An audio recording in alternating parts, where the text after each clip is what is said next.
بسم اللہ الرحمن الرحیم۔ السلام علیکم ناظرین، آج ہم بات کرتے ہیں تحریک انصاف کے جو استعفے انہوں نے قومی اسمبلی سے دیے تھے،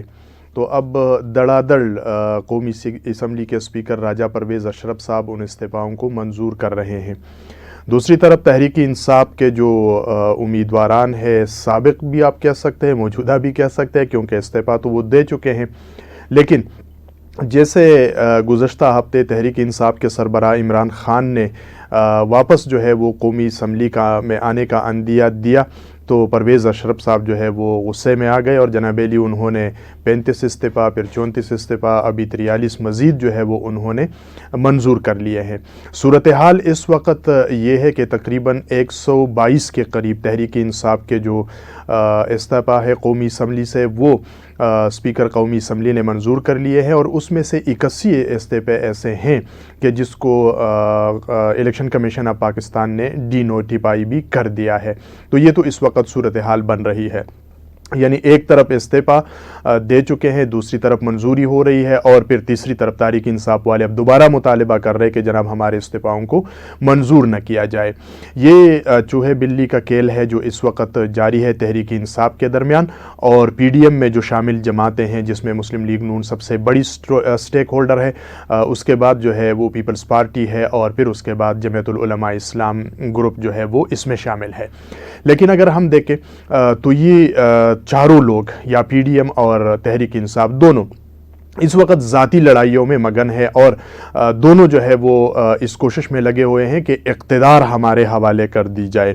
لیکن جو ملک کے اس وقت سب سے بڑے مسائل ہے، اور اس وقت ملک جو سب سے یعنی مسائل کے ایک ازدحام ہے، ایک گمبھیر مسائل ہے، اس کی طرف توجہ نہیں دی جا رہی ہے۔ یعنی اس وقت ملک کی جو معاشی صورتحال ہے، پاکستان جو ہے وہ ڈیفالٹ ہونے کے قریب ہے، ریزرو جو ہے وہ تقریباً ختم ہو چکے ہیں، کبھی سعودی عرب سے مانگ رہے ہیں، کبھی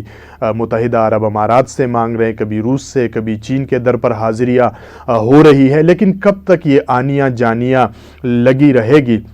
اور یہ ممالک جو ہے وہ ہمیں بیک دیتے رہیں گے؟ اب تو سعودی عرب نے بھی کہہ دیا کہ جناب علی اب ہم پیشگی شرائط رکھیں گے تو پھر لوگوں کو قرضہ یعنی ملکوں کو قرضہ دیں گے، ایسا مفت میں قرضہ کسی کو نہیں دیں گے، تو یہ اور مسائل پاکستان کے لیے پیدا ہو سکتے ہیں۔ لیکن یہ جو اشرفیہ ہے، جو تحریک انصاف کی صورت میں موجود ہے، جو پیپلز پارٹی کی صورت میں موجود ہے، جو مسلم لیگ نون کی صورت میں موجود ہے، وہ بالکل بے خبر ہے اور ذاتی لڑائیوں میں لگے ہوئے ہیں۔ آپ نے دیکھا کہ گزشتہ دن سے اس ملک کے اندر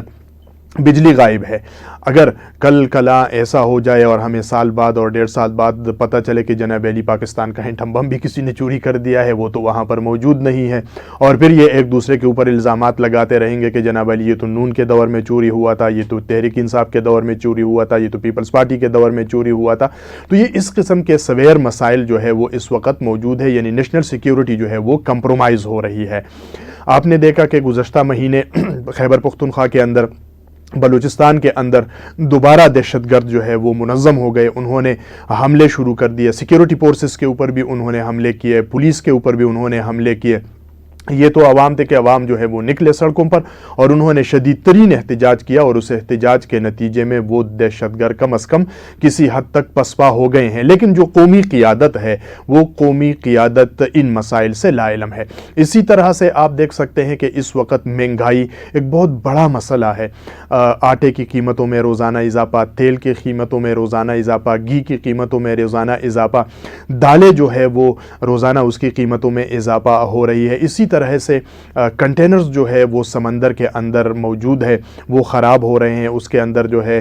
خوراکی اشیاء وہ بھی موجود ہے، اس کے اندر جو خام تیل وغیرہ چیزیں ہیں وہ بھی موجود ہیں۔ ایل سی جو ہے وہ نہیں کھولی جا رہی ہے، اور رمضان جو ہے وہ قریب ہے۔